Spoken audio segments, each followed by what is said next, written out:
Bem, meus irmãos, a paz do Senhor Jesus, é sempre uma alegria, um prazer muito grande poder me dirigir a vocês para juntos meditarmos na Palavra de Deus. Nós continuamos os nossos estudos no livro de Efésios, nessa carta maravilhosa que o apóstolo Paulo escreveu, e hoje nós vamos meditar no texto do capítulo de número 4. Vamos falar um pouco sobre a unidade da igreja e em que essa unidade está firmada. Qual é a base, o fundamento dessa unidade e por que ela é importante, por que ela é necessária e por que deve ser um compromisso de todos nós preservar essa unidade. Nós vamos ler o capítulo de número 4, versículo de número 1 ao versículo 7, e eu também recomendo que vocês leiam em casa o capítulo de número 1 do livro de Colossenses, do versículo 9 ao versículo 12, e o capítulo 3, também em Colossenses, do versículo 7 ao versículo de número 17. Essas duas leituras complementares, e se você quiser você pode adicionar também 1 Coríntios capítulo de número 13. Essas leituras complementares vão ajudar você a entender o que Paulo quis expressar nesses versículos que nós vamos ler hoje. Efésios 4, do 1 ao 7, diz assim: Portanto eu, prisioneiro no Senhor, suplico-vos que andeis de modo digno para com o chamado que recebestes, com toda a humildade e mansidão, com paciência, suportando-vos uns aos outros em amor, procurando cuidadosamente manter a unidade do Espírito no vínculo da paz. Há um só corpo e um só Espírito, da mesma forma que a esperança para a qual fostes chamados é uma só. Há um só Senhor, há uma só fé e um só batismo, um só Deus e Pai de todos, que é sobre todos, por meio de todos e em todos. E a cada um de nós foi concedida a graça, conforme a medida repartida por Cristo. Então veja que essa leitura que nós fizemos, ela guarda uma profundidade, um significado, uma importância muito grande. Paulo exortava aqueles cristãos da cidade de Éfeso e, por consequência, a todos nós, a perseverar na riqueza daquilo que nós fomos chamados, a progredir, a crescer, a evoluir, a amadurecer, a seguir firme e diligente na graça pela qual nós fomos chamados, na vocação para a qual nós fomos chamados, na esperança para a qual nós fomos chamados. E que nós entendêssemos que nessa jornada nós não estávamos seguindo sozinhos, mas com os nossos irmãos. E que por isso é essencial que nós aprendamos a suportar uns aos outros em amor, a viver em humildade, com paciência, com mansidão, perseverando juntos, para manter a unidade do corpo de Cristo no vínculo da paz. E aí Paulo vai ressaltar coisas que são importantes e que todos nós precisamos compreender. Ele vai dizer que há um só Deus, que é Pai de todos, que atua em todos, sobre todos e por todos, que há um só Espírito, que há uma só fé, que há um só batismo e que há uma só esperança. Todos nós participamos disso juntos. Somos muitos, somos diversos, das mais diferentes origens, das mais diferentes culturas, das mais diferentes épocas e gerações, das mais diferentes nações, mas quando nós nos entregamos a Cristo, nós somos unidos no corpo de Cristo e passamos a ser membros uns dos outros, passamos a compartilhar uns com os outros da mesma fé, do mesmo conjunto de crenças, do mesmo conjunto de valores e da mesma esperança quanto ao futuro. Nós temos um só Espírito Santo que atua em todos nós. Nós temos uma só Escritura, uma só palavra, que é o fundamento da nossa fé, a palavra inerrante, infalível e inspirada de Deus, aquela que é a nossa bússola, o nosso guia, o nosso farol enquanto nós estamos aqui na Terra.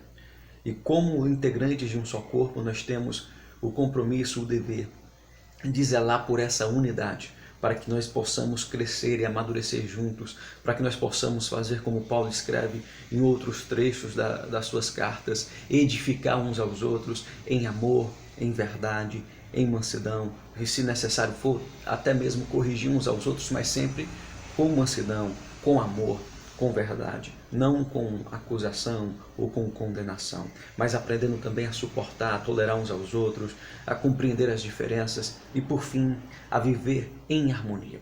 Então, Paulo vai ressaltar qual é a base dessa unidade. A base essencial da unidade da igreja, da unidade do corpo de Cristo, é o amor. O amor que Deus derramou por nós através de Cristo, o amor que nós temos para com Deus e o amor que nós temos uns para com os outros. Só que para que esse amor possa realmente ocorrer e frutificar em nossos corações, em nosso meio, e eu falo do amor de uns para com os outros, é necessário que se desenvolva algumas características, algumas virtudes. E essas virtudes são facetas, podemos dizer assim, do fruto do Espírito. Lá em Gálatas, Paulo fala sobre o fruto do Espírito e ele diz que o fruto do Espírito é amor, é paz, é alegria, é fé, é longanimidade, é benignidade, é bondade, é temperança, é mansidão, é paz. Ele diz que o fruto do Espírito é tudo isso. Não são vários frutos diferentes, mas um fruto só com várias características. Quando o Espírito do Senhor habita em nós, nós produzimos esse fruto e essas características em nossa vida.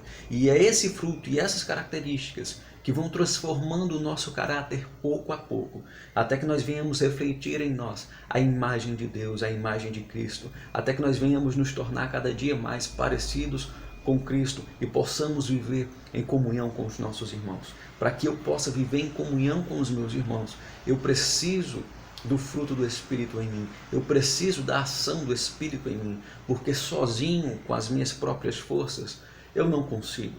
Nós, como seres humanos, somos falhos, somos fracos, somos pecadores, nós erramos. Só que note que nós também temos uma dificuldade de tolerar as falhas dos outros, de tolerar os erros dos outros. Nós preferimos apontar a filepinha no olho do nosso irmão, enquanto tem uma trava, uma estaca, como nós dizemos no Ceará, no nosso próprio olho. Nós preferimos apontar os erros dos outros a reconhecer os nossos próprios erros. E isso é próprio do ser humano. Quando nós estamos em Cristo, porém, nós precisamos aprender a examinar a nós mesmos, a olhar os nossos próprios erros e defeitos e procurar corrigir, e a saber suportar as fraquezas dos nossos irmãos, saber perdoar as falhas dos nossos irmãos, saber auxiliar, ajudar os nossos irmãos. E Paulo fala disso, ele nos pede para que nós venhamos perdoar uns aos outros, para que nós venhamos ser pacientes. E algumas traduções da Bíblia, principalmente na João Ferreira de Almeida, mas a mais antiga, usa-se o termo longanimidade. Longânimo, a própria palavra já diz, é ter um ânimo longo, né? Se nós fôssemos pegar de uma maneira mais simples, sem precisar estudar a fundo a etimologia da palavra. No entanto, no sentido bíblico, ela quer dizer ser paciente, ter a capacidade de esperar e de suportar as adversidades, os momentos difíceis, as fraquezas. A Bíblia diz a respeito de Deus que Ele é longânimo, ou seja, que Deus ele tem uma capacidade de perdoar muito grande, Ele tem uma capacidade de tolerar a fraqueza, a debilidade do homem por muito tempo.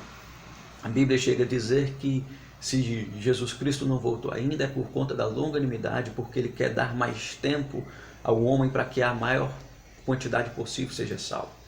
Então nós falamos de longanimidade ou de paciência nesse sentido de que nós precisamos aprender a suportar uns aos outros, precisamos aprender a ser pacientes uns com os outros, precisamos aprender a segurar um pouco mais a onda, a tolerar um pouco mais as situações de adversidade, de dificuldade.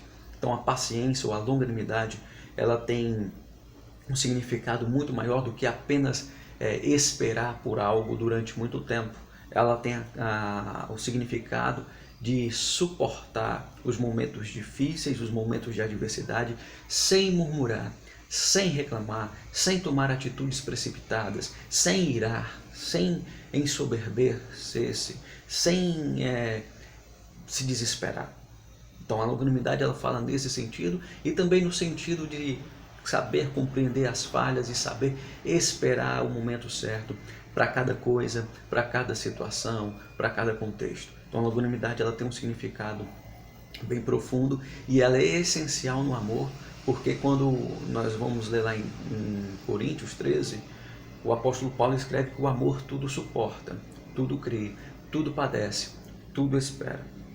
Se nós queremos realmente amar uns aos outros, amar os nossos irmãos e viver em comunhão, nós precisamos aprender a suportar os nossos irmãos, a esperar, a confiar um pouco mais nas pessoas que estão ao nosso lado, a dar aquele voto de confiança, aquela credibilidade, aquele tempo que ele precisa para crescer, para amadurecer, porque às vezes nós temos dificuldade de suportar as fraquezas uns dos outros.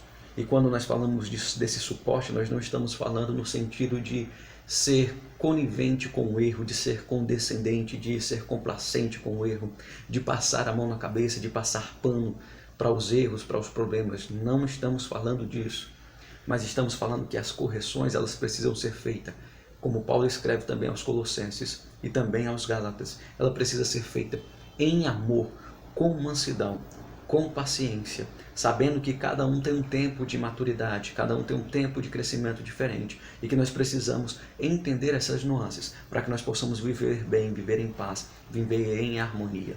Então o cristão ele precisa ser paciente, ser longânimo. A outra característica que Paulo vai citar é a característica da mansidão. A mansidão é a brandura de espírito. Mansidão não é fraqueza, não é frouxidão, não é covardia, mas a mansidão é a reação típica do cristão. Se alguém te atira pedras, você não vai atirar pedras de volta. Se alguém te ofende, você não vai ofender de volta. Você suporta aquela pedra, aquela ofensa, em nome de Cristo, em nome da unidade da igreja. Você aprende a fazer como o Provérbios diz. A resposta branda desvia o furor. Então, através da sua mansidão, da sua brandura, você consegue quebrar a ira, o furor, a raiva, a ignorância de uma outra pessoa. Você consegue apaziguar o momento.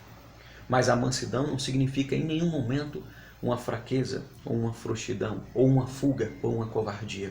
Pelo contrário, a Bíblia diz que Jesus Cristo é manso e humilde de coração. A Bíblia diz também que Moisés era o varão mais manso que havia sobre a terra. Todavia, quando Moisés viu o povo se prostituindo diante do bezerro de ouro, Moisés quebrou as tábuas da lei que ele tinha acabado de receber de Deus e foi para cima de Arão e reclamou com o povo inteiro. Moisés liderou o povo de Israel durante 40 anos no deserto. E ninguém fraco de caráter, ninguém frouxo, ninguém covarde é capaz de liderar um povo por 40 anos, como Moisés fez e ainda mais no deserto. Ninguém covarde seria capaz de chegar à cruz e morrer pelos pecados de outras pessoas como Cristo fez. Então a mansidão também é coragem, também é força, também é firmeza. A mansidão é a capacidade de suportar, sem pagar com a mesma moeda o mal que te fazem. A mansidão é a capacidade de esperar, de olhar com calma para cada situação e agir com tranquilidade, agir com brandura, agir com doçura em muitos momentos, saber aconselhar, saber ouvir, saber esperar. Então a Bíblia nos estimula a sermos mansos, a agirmos em mansidão. A mansidão também é uma característica do fruto do Espírito, também é uma característica que o cristão precisa desenvolver. Então, primeiro, Paulo fala da longanimidade ou da paciência, depois ele fala da mansidão e também fala da humildade. E aqui é onde o bicho pega. Humildade é uma virtude complicada, é uma qualidade complicada. O C.S. Lewis escreve no seu livro que a humildade é tão complicada e é tão sensível de um jeito que quando você bate no peito para dizer que é humilde, você acabou de perder toda e qualquer humildade que você tinha, porque você já está se vangloriando de uma característica que você acha que possui. Então a humildade é aquele tipo de coisa que eu não posso sair por aí dizendo sou humilde. Quando eu digo isso, eu já estou tentando arrancar um elogio ou um aplauso para mim mesmo e já estou deixando de ser humilde. A Bíblia nos ensina que nós devemos aprender com Jesus Cristo, que é manso e humilde de coração. E Jesus Cristo nos ensina, através das suas atitudes, o que é a humildade. Quando Jesus Cristo lava os pés dos apóstolos, e diz para ele, olha, se você quer ser o primeiro, seja antes o último, seja aquele que serve aos outros.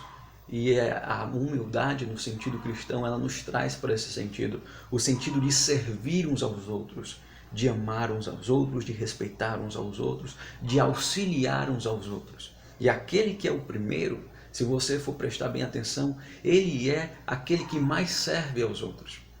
para que você venha chegar à posição de apóstolo, como aqueles 12 apóstolos de Cristo, ou de pastor, ou de mestre. Você na verdade se torna um serviçal, você se torna um servente dos outros, porque a sua missão é servir a igreja, é oferecer para a igreja o melhor que Deus te deu, é oferecer para a igreja aquele ministério, aquele dom que Deus colocou em ti para servir a igreja. Interessante é isso, que quando nós lemos ainda nesse capítulo 4 de Efésios, a Bíblia fala que Cristo deu à igreja pastores, mestres, evangelistas, apóstolos e profetas, para que estes sirvam a igreja e edifiquem a igreja através da palavra, para que a igreja cresça, para que a igreja amadureça. E interessante também é que a palavra ministério, no sentido bíblico que é empregado por Paulo, principalmente no livro de Coríntios, não quer glorificar ninguém. Ministério, na verdade, significa serviço. E o termo que Paulo usa é ainda maior. É um termo que no grego original significa ser escravo. E aquele escravo mais subalterno, aquele que ficava no fundo do navio remando. Quando o navio afundava, ele era o primeiro a morrer, o primeiro a padecer. E era aquele que mais se esforçava para que o navio continuasse indo em frente. Isso é ministério. Isso é servir a Cristo no ministério, servir a igreja no ministério. Às vezes você é colocado numa posição de destaque, mas você está ali, na verdade, servindo. Então a humildade é entender isso. A humildade também é saber reconhecer que as outras pessoas têm qualidades, têm capacidades, têm dons, têm talentos, têm valores. É saber respeitar as outras pessoas, reconhecer os feitos, reconhecer as conquistas dos outros, valorizar isso. E não deixar também de valorizar as suas próprias conquistas. Muita gente acha que humildade é sair por aí se autodiminuindo, se autodilacerando e dizendo, eu não sou de nada, eu sou o coitadinho, eu sou o menor que está aqui, eu não sei o que, eu não sei mais o que. Bom, na verdade não é isso humildade. Na verdade isso parece um desejo de que as pessoas olhem para você e apontem e digam, olha como lá vai ele é humildezinho. Não, isso não é humildade. Humildade é saber reconhecer a sua fraqueza, reconhecer a sua real condição, a sua real situação diante de Deus, reconhecer que você é um pecador, reconhecer que você não merece o céu, que você não merece nada, mas que Deus, por sua graça, enviou Cristo para que o seu pecado fosse perdoado e para que você tivesse a chance de ser salvo. É reconhecer que a sua posição diante de Deus não é uma posição de olhar no olho, de igual para igual, mas é uma posição de olhar para o alto e de preferência de joelhos, porque Ele é o Senhor, Ele é soberano sobre todas as coisas, e você é um ser humano, você é pó de cinzas, e que se não fosse a misericórdia de Deus, se não fosse o amor de Deus, se não fosse a graça de Deus, você não teria nada, nem mesmo vida.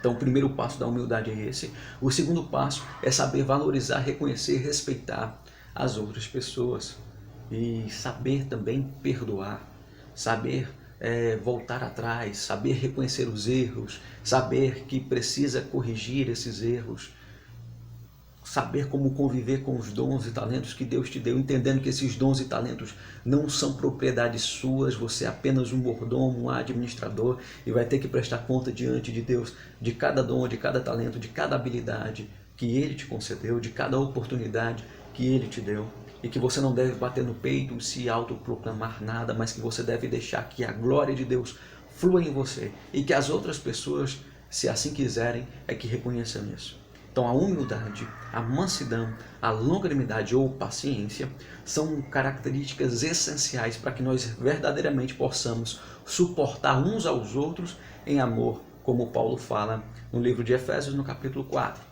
Então, para que eu possa suportar os meus irmãos, para que eu possa auxiliá-los em amor, edificando um ao outro, crescendo um com o outro, eu preciso aprender a ser humilde de coração como Cristo, a ser manso como Cristo e a ser paciente, longânimo, benigno como Cristo. Eu preciso aprender a perdoar, eu preciso aprender a compreender os erros e falhas, e eu preciso aprender também a edificar o meu irmão em espírito, em verdade, em amor, ensinando através da palavra. Não impondo a minha ideia, a minha opinião, mas ensinando a palavra com mansidão, com amor, com prudência e perseverando juntos na unidade. O amor que nós temos uns pelos outros como irmãos em Cristo é a base essencial da unidade da igreja. E a unidade da igreja é fundamental, sobretudo nesses dias tão difíceis, de um mundo tão polarizado, de um mundo tão caótico, de um mundo tão confuso, onde cada pessoa acha que a sua ideia é maior do que a dos outros e que a sua ideia é a que tem que prevalecer acima de tudo, onde todo mundo acha que tem muitos direitos e nenhum dever, onde todo mundo briga por privilégios. Nós precisamos nos concentrar naquilo que nos une e menos naquilo que nos separa. Já basta a longa história que nós tivemos de contendas, de separações. Agora nós precisamos nos unir através do amor de Cristo, superar as nossas pequenas diferenças, as nossas pequenas divergências, para nos unir naquilo que é maior, nos unir no amor que nós temos pelo nosso Deus, no amor que nós temos pela palavra de Deus, no amor que nós temos pela igreja, na nossa fidelidade, na nossa lealdade a Deus e também no amor que nós precisamos ter uns para com os outros. Não importa qual seja a denominação, a nação, a origem cultural, a origem étnica, o tom de pele, tom de cabelo, o formato do rosto, a aparência física, ou a condição econômica, ou o nível educacional. Nós precisamos andar juntos em comunhão, em amor, em humildade, em mansidão, em temperança, em longanimidade, suportando uns aos outros, edificando uns aos outros e crescendo juntos na presença de Deus, para que através da nossa unidade como igreja, como corpo de Cristo, nós possamos refletir a glória de Deus nessa terra e nós possamos mostrar o poder de Deus para as nações e mais pessoas possam ser salvas através da nossa vida, do nosso testemunho, da nossa comunhão, da nossa unidade. Nós temos divergências em muitos aspectos. Perfeito, não tem problema quanto a isso.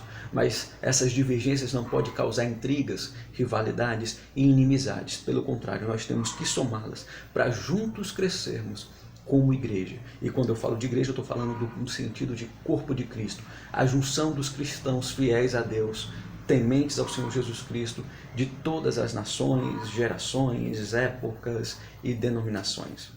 Nós juntos precisamos caminhar num esforço de unidade, que a glória de Deus venha se refletir através das nossas vidas. Foi a esse propósito que nós fomos chamados e batizados. E eu encerro falando que o batismo do qual Paulo fala no livro de Efésios e que nós lemos, quando ele diz que há um só batismo, ele não está falando do batismo no Espírito Santo no sentido pentecostal, mas ele está falando do batismo no sentido de assumir o compromisso com Cristo publicamente, de descer as águas e dizer: eu confesso Cristo como meu Salvador, eu reconheço que Jesus Cristo é o Filho de Deus, que Ele deu a vida por me salvar, que Ele é o mediador entre Deus e os homens, que Ele é o meu intercessor e que eu quero ter uma vida nova com Ele, que eu me arrependo dos meus pecados, que eu deixo tudo para trás e que eu vou seguir os ensinos de Cristo.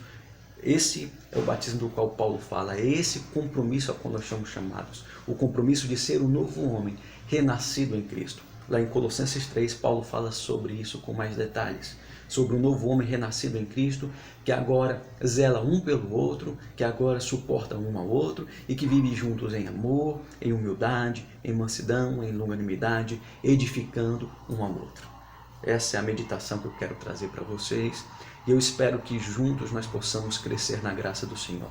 E recomendo que sigam firmes, perseverem na oração, perseverem na comunhão, perseverem no ensino e no aprendizado da palavra de Deus, conservem os bons valores, os bons costumes cristãos e sigam firmes e juntos, orando uns pelos outros, porque Deus tem grandes coisas a fazer nas nossas vidas e através de nós. Que Deus vos abençoe e até a próxima, se assim Deus nos permitir. Amém.